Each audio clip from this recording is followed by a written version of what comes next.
Amazing, going back all those years to Wembley, 1966, playing against a great West German side, an iconic moment for British football.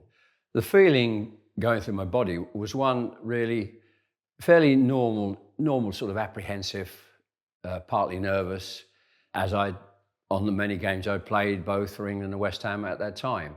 I think the great thing about that side that won it was the individuals and the team togetherness, strong bond, and the players I was playing alongside.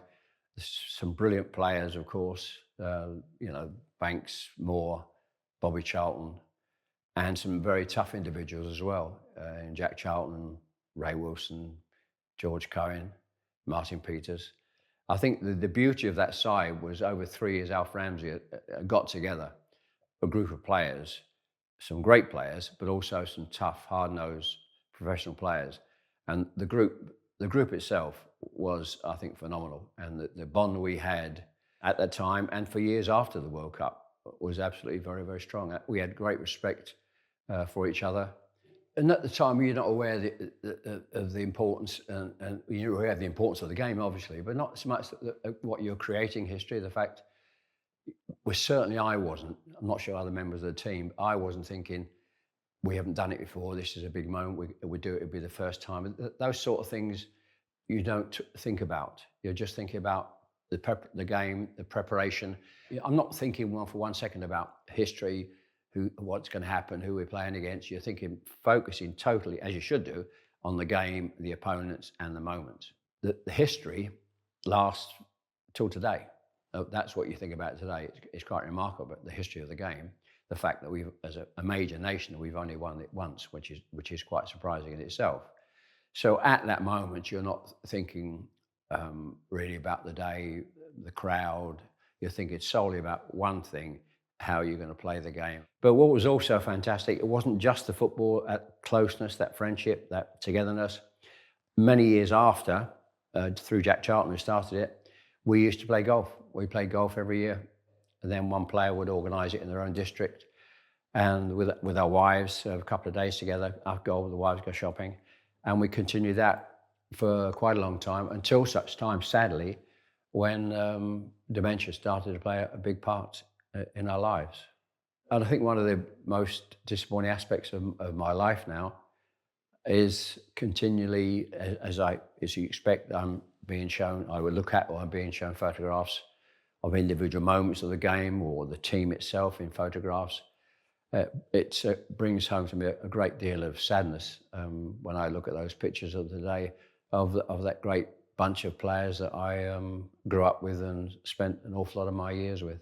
It's very important for me to give people the opportunity to remember those players, those characters, those people, those personalities on the stuff we went through together, and deservedly because it's the only time we won the World Cup, and what a fantastic bunch of individuals they were, which is such an important part of it, such an important part of the success, because of not just their play, their attitude and their belief was such an important part of the team being successful.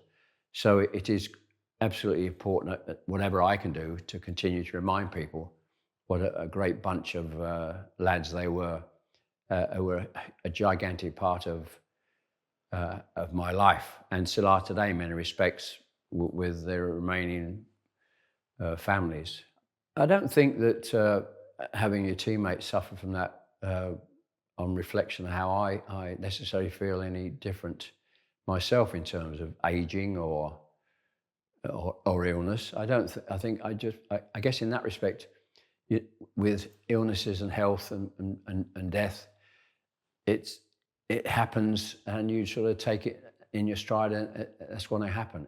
It's not something I get overly concerned about. We know it's going to happen inevitably. And I know the stress it puts family members under, having seen what happened with Martin. Martin Peters, my roommate, next door neighbour for 4 years. I don't think Martin necessarily gets the recognition he deserves, probably amongst things. He was a fantastic player, scored a goal, of course, in the final, and one of the most disciplined players you'll ever get. He never stepped out of line, wouldn't stay out having a few beers, you know, he'd be straight home. It's quite amazing the bond we had, because our wives from those days, staying next door to each other almost for 60 years, they still speak almost every day. That was the sort of closeness and friendship we had with Martin particularly. I think over the years with Martin, and being that close to him, being a roommate and teammate and next door neighbour, and the wife speaking every day, that really brought home to me how absolutely unbelievably difficult it is for another member of the family to deal with this terrible illness, being that close to somebody, and now they're dealing with it. It was absolutely shocking.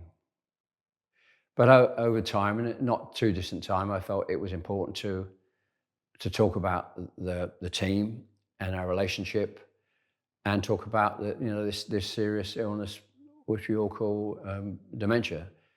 I think the key motivation to be involved with Alzheimer's Society was the fact that my teammates, apart from my immediate family, the closest relationship by far outside of my family are those players in the '66 team. And over the years and the closeness we had over those, not just the World Cup, but 10, 15 years. And I really felt that it was the right thing to do, and very important. And I do everything I can now to raise the awareness of dementia. So dementia is always one that I was always going to focus on, and it's been more of a focus for me in the last few years now, more so than anything. It was decided I needed to do all I possibly can to assist in people fighting this terrible disease. I think in terms of how people can look at honouring those, by honouring them and keeping their presence today still felt, I think that goes a long way to making the push even more direct and forward and aggressive to combat, to try to get to grips and deal with finding a solution to it. And the more awareness and discussions and we can have with people, and doing issues like this, supporting the charity, it's got to happen. It continues to help that continued war against this awful disease.